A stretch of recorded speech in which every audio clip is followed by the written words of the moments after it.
Brought to you by...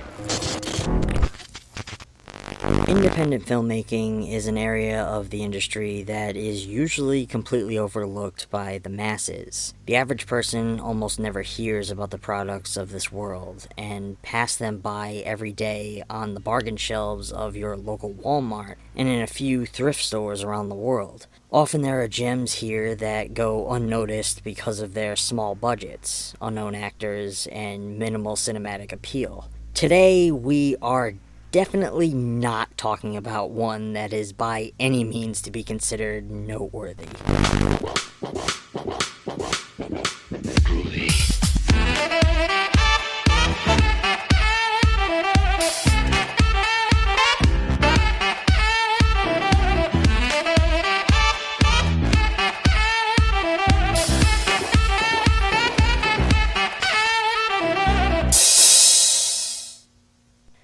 Hello friends, and welcome back to ETF.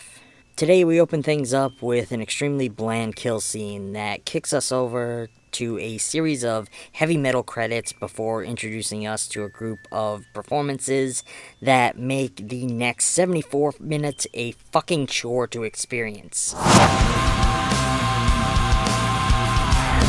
Are We the Waiting tells the story of a group of friends who flee to a family member's house in Canada to avoid being drafted for World War III. Yeah. While there, the friends are locked in the house and terrorized by a ruthless killer named Neo. The group may have dodged World War III, but they might not survive the night. Right from the bat, the camera work is dull, with unbelievably bad framing. Actors are positioned in the extreme sides of the frame, their heads are often cut off, the audio of the film is fucking atrocious. It all sounds like it was being recorded with an onboard camera microphone, or mics that were positioned far from the actors. Every line sounds like it's reverberating off empty walls of sets. Often sound effects don't match up with the actions, and the score is either overpowering or underwhelming. The lighting throughout the film is horribly executed, and looks like they used all natural sources, which leaves so many sequences to fall into darkness, and make everything so hard to make out, even when they are shooting with higher quality cameras. The gore effects are absolutely nothing to write home about. In fact, I'm pretty sure they used a beauty school mannequin head for their severed head. Although, for the most part, they shoot and edit around them as much as possible. The acting is painful to watch. Most of them are without emotion and completely dead in the eyes, as if they regret the decision to be part of this film at all. There are so many moments where I caught glimpses of actors trying so hard not to burst out laughing during the scene. Not a single actor throughout the film has any understanding of how to be stern or imposing in any way. Every single line in this film is uttered through piss-poor actors that sound like they are woodenly reading their lines off the page. The edits and pacing of this film are all over the fucking place, cutting immediately from what is supposed to be an emotional beat as our protagonist receives draft papers, immediately to later in the night when they are trying to downplay it. This type of cut throws any chance of an emotional impact off the table, and leaves the audience feeling absolutely nothing.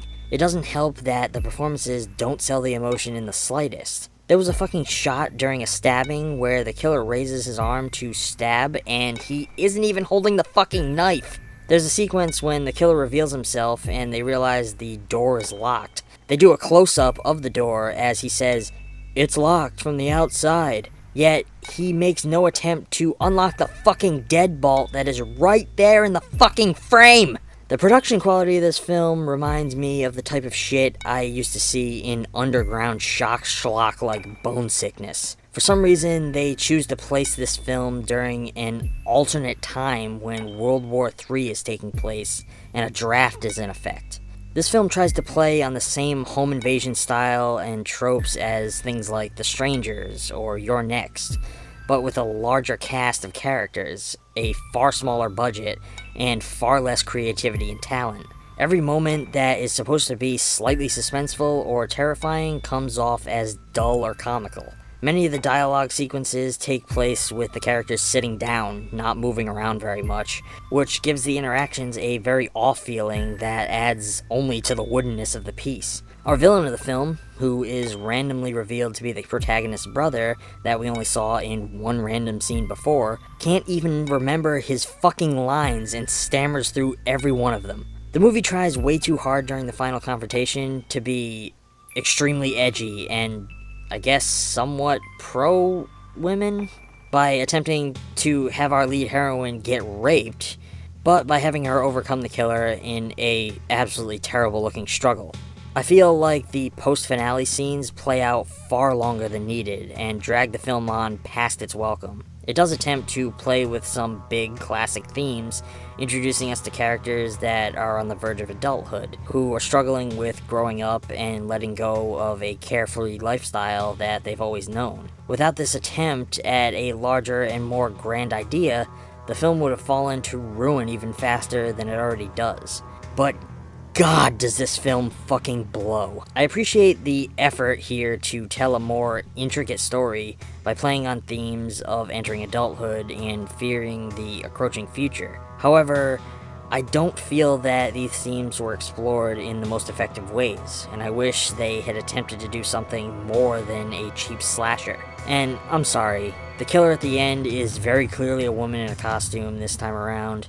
The attempt to make us think otherwise is absolutely futile. Especially since this chick has fucking boobs galore. I'm giving Are We the Waiting an F+. Any film that can be compared to Bone Sickness in any regard should be avoided at all costs.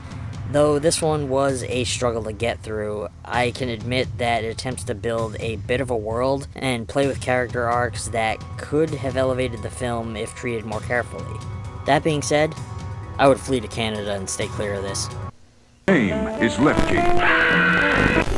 Hey, friends. As smaller content creators, our voices often remain unheard by the majority of potential viewers.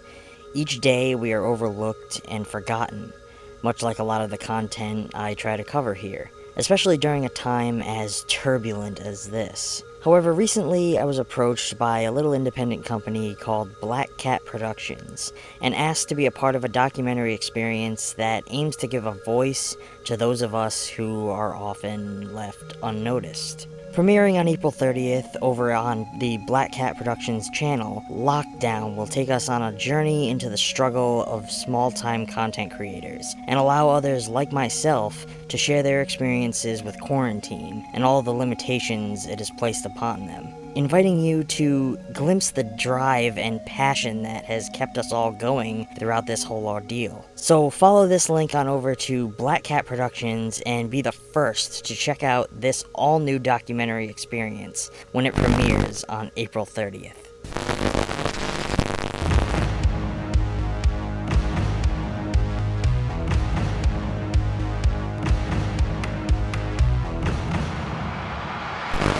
Well, friends, that's going to be all for now. If you enjoyed this video, or you have suggestions for more films that you would like to see covered in the future, let us know down in the comments below. Give this video a thumbs up, subscribe if you aren't already, and click that little bell icon to be notified on all of our future content.